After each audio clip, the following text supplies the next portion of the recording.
Weh, Mal, cepat Amal. Kita dah lambat ni. Flight nak berlepas lah. Tak apalah Min, kalau flight tu nak berlepas, dia berlepas juga. Kita kena redor je lah.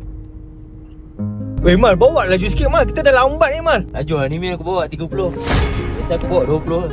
Ni kira laju ni. Weh Mal, naik SP lah Mal. Laju sikit. Tak apa lah ni. Kau ingat aku nak lalu jalan kampung. Tak ada tol ni. Tak ada. Kita naik SP. Laju sikit. Ini lambat ni, tak sampai lagi.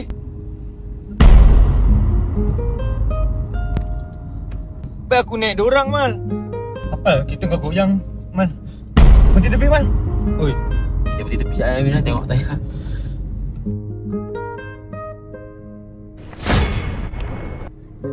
Janganlah kat jalan bahaya ni. Lepas tu kita dah lambat ni, nak buat apa ni?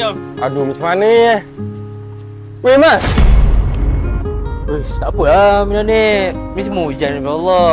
Tapi kalau jadi macam ni, Min aku ajar korang step-step dia. First kali korang check dulu apa yang rosak dekat kereta korang. Buka lampu hazard yang berdiri depan kereta.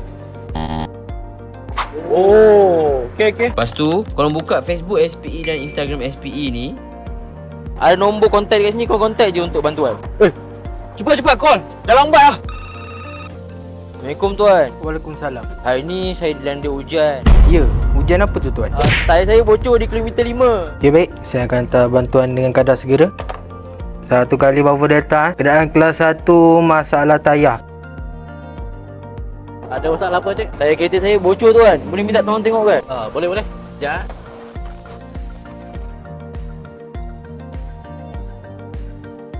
Terima kasih tuan sebab tolong saya tuan. Bantuan sampai memang sangat pantas lah. Dan sehari ni saya belum cukup diuji lah tuan. Ada apa-apa masalah lain tak tuan boleh bagi kat saya?